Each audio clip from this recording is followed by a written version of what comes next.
Hello dear student, this is Renu ma'am. Welcome to this video, and in this video we will find out the expression of buoyant force. Actually बेटा in previous class we have already done buoyant force and buoyancy. तो मैंने आपको बताया था previous class में कि buoyancy हमारे पास में liquid की वो ability होती है due to which it exert an upward force or we can say up thrust on the object immersed in it. अगर मैं आपसे simple कहूँ कि I am having a container, अब इसके अंदर हमने लिक्विड फिल किया, फॉर एग्जांपल मैंने वाटर फिल किया हुआ, जिसमें मैंने प्रीवियस वीडियो में भी आपको बताया था। तो उस केस में हम क्या करते हैं, अगर मैंने कोई ऑब्जेक्ट में प्लेस किया, ऑब्जेक्ट इसमें हमने इंसर्ट कर दिया, ऊपर से प्लेस कर दिया सरफेस पे,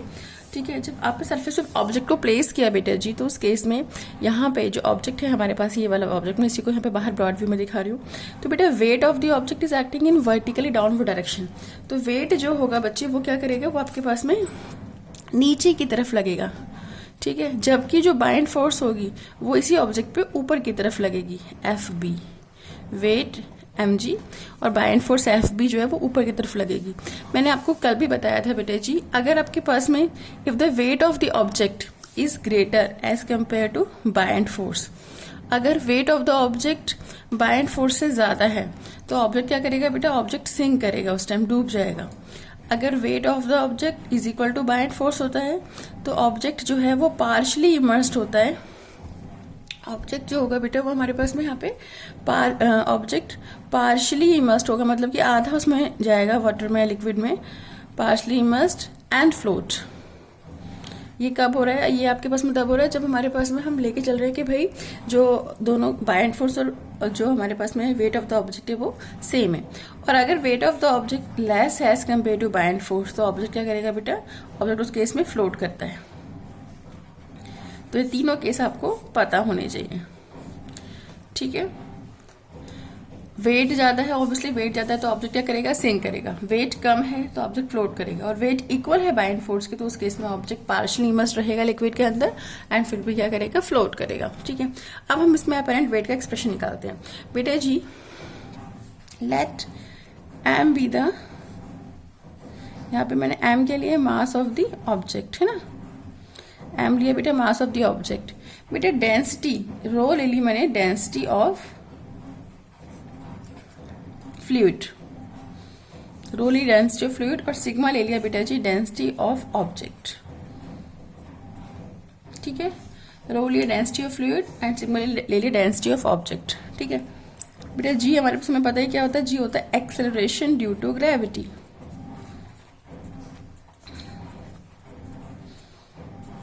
ठीक है। तो और वी ले लिया बेटा volume of object immersed in fluid, जो फ्लूइड के अंदर है वो वाला जो वॉल्यूम, अगर पूरा इमर्स्ड है तो पूरा भी वॉल्यूम ही है, और अदरवाइज जितना भी पोर्शन इमर्स्ड होता है फ्लूइड के अंदर वो वाला हमने यहाँ पे वी ले लिया, उस वाले वॉल्यूम को वी ले लिया है, ठीक है। नाउ अब देखते हैं बेटा जी फर्दर। तो अब बेटा जी जो वेट है हमारे पास में वो क्या होगा बेटा, weight of the object, weight of the object बेटा वेट होता है W, W is equal to M G, है ना, mass into acceleration due to gravity.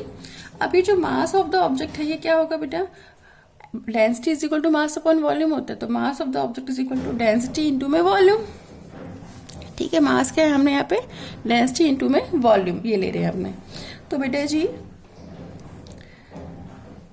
अच्छा, इसमें भी अगर ऑब्जेक्ट ऊपर वाला ऊपर रहता है, फ्लोट करता रहता है, पूरा इमर्स नहीं होता, तो उसके इसमें हम सिर्फ नीचे वाला वॉल्यूम लेंगे जो कि इसमें है। और अगर मैं यहाँ पे कह रही हूँ पूरा ही ऑब्जेक्ट इमर्स्ड है तो ऑब्वियसली पूरे का ही वॉल्यूम ले लेंगे, ठीक है, डिपेंड्स, ओके। तो बेटा जी वेट हो गया हमारे पास में, weight of the object is equal to M G, mass into में acceleration due to gravity, mass बेटा वॉल्यूम इंटू में डेंसिटी, तो वॉल्यूम इंटू में डेंसिटी क्या है बेटा, यहाँ पे डेंसिटी ऑफ द ऑब्जेक्ट मैंने क्या सिंबल है, सिग्मा, वी सिग्मा जी। तो ये मेरे पास में वेट का फॉर्मूला आ गया क्वेश्चन नंबर 1, ठीक है। बेटा बाइंड फोर्स की अगर हम बात करें, buoyant force acting on the object due to fluid होती है ना। तो बेटा बाइंड फोर्स की अगर हम बात करें तो वो क्या आएगा, वो भी आपके पास में मास इंटू में जी ही आएगा, लेकिन यहाँ पे एम प्राइम लिया हमने इसको सिंबल को, और मास क्या हो जाएगा बेटा, mass volume of the object, जो वो वाला ऑब्जेक्ट जो इसमें इमर्स्ड है ना उसका वॉल्यूम, जितना पोर्शन इमर्स्ड होता है। तो मैंने यहाँ पे पूरा ले लिया तो पूरा ही वॉल्यूम लेंगे, जैसे पहले पूरा वॉल्यूम लिया तो v इंटू में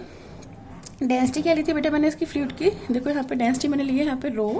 वी रो जी, तो ये मेरे पास में एफ बी आ गया बाय एंड फोर्स का एक्सप्रेशन। ओके तो बेटा आपने कभी देखा है, ध्यान दिया इस बात पे कि अगर मैं लिक्विड में फ्लूइड में कोई भी ऑब्जेक्ट डालती हूँ तो उसका ना वाटर लेवल थोड़ा सा बढ़ जाता है, ठीक है, वाटर लेवल के यहाँ पे थोड़ा सा रेज कर जाएगा, ठीक है। और अगर आपने ऑब्जेक्ट को किसी स्प्रिंग बैलेंस से आप हैंग करके देखोगे then you will visualize that कि जो हमारा वेट एयर में होता है वो वेट लिक्विड में नहीं होता, फ्लूइड में नहीं होता, उसका वेट चेंज होता है, उसका वेट डिक्रीज होता है। क्यों होता है? अरे बेटे सिंपल सा लॉजिक है ना, जब आपने एयर में रखा ऑब्जेक्ट, एयर में उसका वे किया, ठीक है, एयर में आपने उसको वे किया हुआ है बच्चे, जब आपने एयर में वे किया तो हमने यहाँ पे सिंपल सी बात है, एयर कोई बाय एंड फोर्स थोड़ी ना लगा ली थी, नेग्लिजिबल, एयर फ्लूइड है ठीक है, लेकिन बाय एंड फोर्स का नेग्लिजिबल है क्योंकि वो एयर है। अब जब उसको लिक्विड में रखा है किसी और फ्लूइड में रखा तो उस केस में देखो वेट लग रहा है नीचे की तरफ, बाय एंड फोर्स लग रही है ऊपर की तरफ, तो इसका नेट वेट जो है वो चेंज हो रहा है ना, तो उसको हम बोलते हैं अपेरेंट वेट। एक्चुअल वेट तो वही है जो एयर में है, लेकिन अपेरेंट वेट माने द वेट दैट अपीयर, जो अभी हमें फ्लूइड के अंदर अपीयर हो रहा है, ठीक है। तो बेटा जी ये हमारे पास में अपेरेंट वेट का एक्सप्रेशन निकाल देते हैं, apparent weight of object in fluid, ठीक है बेटा, डब्ल्यू प्राइम से सिंबल ले लिया मैंने इसको, it is equal to actual weight minus buoyant force, ठीक है, actual weight minus buoyant force. तो ये आपके पास में एक्सप्रेशन आ जाएगा that apparent weight of the object in a fluid is equal to volume, ठीक है, यूजिंग इक्वेशन 1 और 2 इन दोनों को यूज किया है, V sigma G minus V rho G, ठीक है। यहाँ से बेटा वी और जी आ गया कॉमन, ये हो गया सिग्मा माइनस रो, ठीक है, यहाँ पे लिख देंगे यूजिंग फर्स्ट एंड सेकेंड। तो बेटा जी ये मेरे पास में अपेरेंट वेट आ गया ऑब्जेक्ट का, ठीक है, ये एक्चुअल वेट है, ये एक्चुअल वेट है, ये बाय एंड फोर्स है, और इन दोनों का जो डिफरेंस है बेटा जी that is our apparent weight of the object in a fluid. Okay, I wish आपको समझ में आ गया होगा। फाइन, चलिए आगे चलते हैं बेटा जी। तो इसमें मैंने यहाँ पे वेट का कंसेप्ट लेके बताया था कि वेट, अगर weight of the object is greater than buoyant force तो ऑब्जेक्ट सिंक करता है, अगर इक्वल है तो पार्शली इमर्स करेगा, फ्लोट करेगा, वेट अगर लेस है बाय एंड फोर्स से तो ऑब्जेक्ट फ्लोट करेगा। तो हम वेट के साथ साथ वेट और बाय एंड फोर्स की जगह पे बेटा जी density of object and density of fluid भी ले सकते हैं। क्यों? देखो जरा, वेट का एक्सप्रेशन क्या है, V sigma G F B V rho G, तो जब आप इनको मतलब कि वेट को पुट कर दो वी सिग्मा जी और इसको पुट कर दो वी रो जी, तो फाइनली सिग्मा और रो माने कि density of object, density of liquid, density of fluid, इनको कंपैरिजन करोगे तो भी आपके पास में बता सकते हैं कि ऑब्जेक्ट हमारा फ्लोट करेगा कि सिंक करेगा। सिंपल सा है बच्चे, अगर डेंसिटी ऑफ ऑब्जेक्ट मोर है तो उसका वेट मोर होगा, है ना, तो बाय एंड फोर्स वहां पे कम हो जाएगी। तो if density of object is more as compare to density of the fluid, in that case object will sink. If both are equal, both densities माने कि sigma and rho both are equal, then object will partially immersed and floats. And if the density of the object is less as compared to density of the fluid, so in that case the object will float. तो आप weight और by and force के साथ साथ density के behalf पे भी comparison कर सकते हैं, density के behalf पे भी आप compare करके बता सकते हैं कि हमारा object जो है वो float करता है कि sink करता है। ओके, चलिए अब बेटा इसमें एक मोस्ट इंपॉर्टेंट टॉपिक है, एग्जाम में पक्का आना है, मतलब वो हमेशा ही आता है एग्जाम में, देखने के लिए मिलेगा आपको, एंड दैट टॉपिक इज बेटा जी आर्किमिडीज प्रिंसिपल, ठीक है, इट इज आर्किमिडीज प्रिंसिपल। अब ये है क्या चीज, ठीक है, ये आपसे कहता है क्या प्रिंसिपल जो है वो है किस चीज के बारे में बेटा जी। बेटा Archimedes principle states that if an object is partially और fully immersed in a fluid, ध्यान रखेंगे अगर कोई ऑब्जेक्ट फुली या पार्शली किसी भी फ्लूइड में इमर्स्ड है तो उस पे वेट, तो उस पे क्या लगेगा बेटा जी, बाय एंड फोर्स लगेगा, ठीक है, और वो जो बाय एंड फोर्स होगा माने अपरस जो है बाय एंड फोर्स जो है जो लिक्विड लगा रहा है ऑब्जेक्ट पे, that is equal to the weight of the fluid displaced by it. माने कि अगर मैं कहूँ मेरे पास में यहाँ पे मैंने ऑब्जेक्ट लिया और ऑब्जेक्ट बेटा जी इस तरीके से लिया कि भाई इसमें पार्शली इमर्स्ड है, फॉर एग्जांपल दोनों केस में लगेगा, चाहे पार्शली इमर्स्ड हो चाहे फुली इमर्स्ड हो, तो बेटा जी जो इस पे बाय एंड फोर्स लगेगा एफ बी जो लगेगा, है ना, बाय एंड फोर्स जो लगेगा, किसने लगाया बेटा, फ्लूइड ने लगाया ऑब्जेक्ट पे, तो बाय एंड फोर्स जो लगेगा which that buoyant force should be equal to weight of the liquid, weight of the fluid displaced by the object, ठीक है, ये आपको याद रखना है और बहुत इंपॉर्टेंट है बेटा, ये स्टेटमेंट काफी बार एग्जाम में पूछी जाती है, ठीक है। it states that when an object I'm sorry is fully or partially immersed in a fluid, अगर कोई ऑब्जेक्ट फुली या पार्शली इमर्स्ड है किसमें, एक फ्लूइड में, okay, it experiences an upward force, ठीक है बेटा, अपवर्ड फोर्स जो है, और it experience a force in vertically upward direction, बात सेम ही है, तो it experience N upward force, or we can say buoyant force,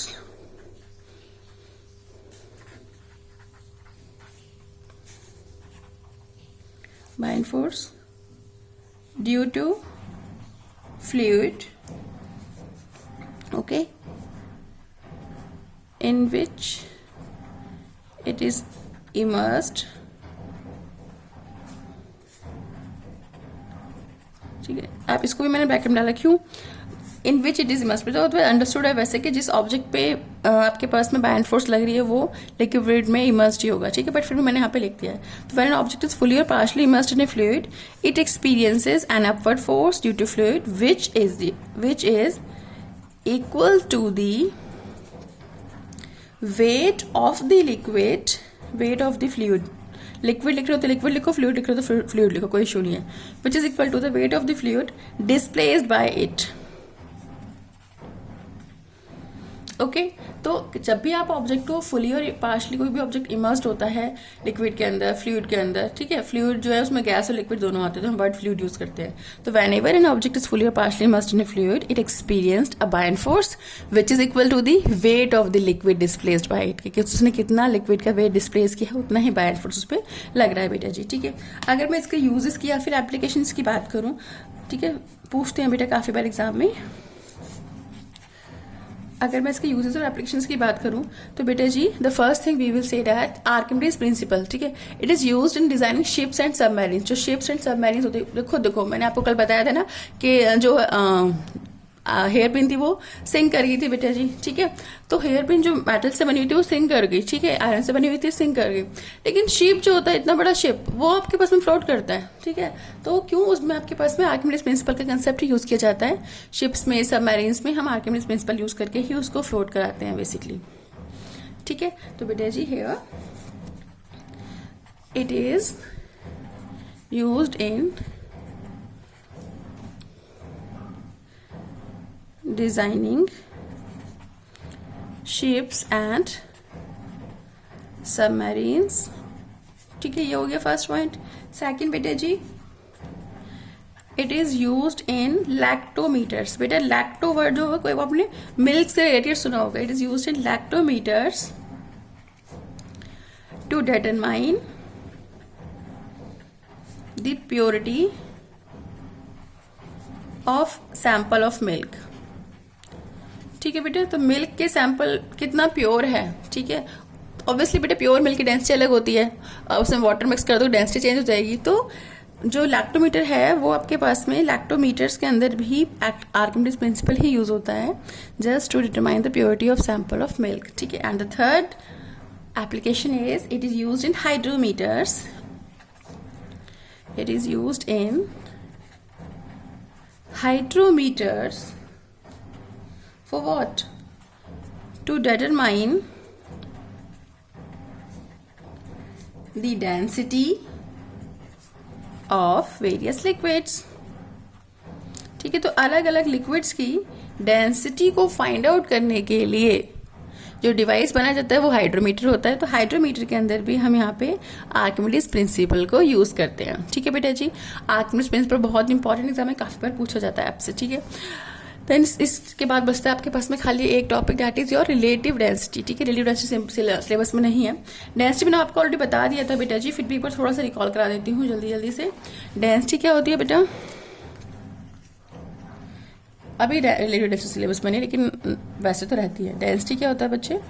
density of a substance is defined as the mass of the substance per unit its volume। ठीक है, माने कि formula कैसे लिखेंगे, density क्या होगी बेटा, mass of the substance upon बेटा जी वॉल्यूम ऑफ द सब्सटेंस।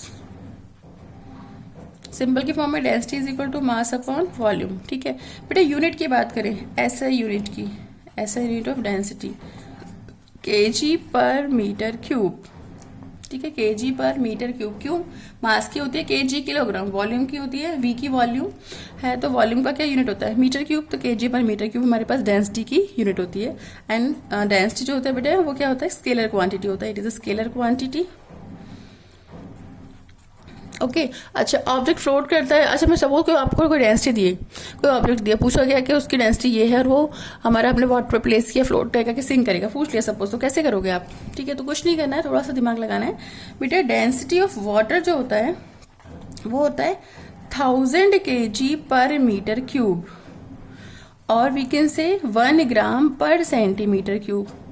ये दोनों आपके पास में डेंसिटी ऑफ वाटर की वैल्यू कन्वर्ट करोगे 1000 kg पर मीटर क्यूब को ग्राम पर सेंटीमीटर क्यूब में, तो 1 ही आता है। ठीक है, तो density of water is 1000 kg पर मीटर क्यूब एंड डेंसिटी और वी कैन से 1 ग्राम पर सेंटीमीटर क्यूब। तो जो आपका डेंसिटी ऑफ ऑब्जेक्ट है उसको आप इससे कंपेयर कर लेंगे। कंपेयर करने के बाद अगर ऑब्जेक्ट का डेंसिटी ज़्यादा है वाटर से तो वो सिंक कर जाएगा ऑब्जेक्ट, और उसका डेंसिटी कम है वाटर से तो वो फ्लोट कर जाएगा। ठीक है बेटा जी, आई विश आपको समझ में आ गया होगा। ठीक है, तो इसको हमने इस तरीके से करना है। चलिए बेटा जी, तो इस चैप्टर का आई थिंक सारे टॉपिक्स कंप्लीट हो चुके हैं। अब मिलते हैं नेक्स्ट वीडियो में। ठीक है, तो उसमें हम आपके साथ न्यू चैप्टर स्टार्ट करेंगे। ओके, टिल देन बाय बेटा जी।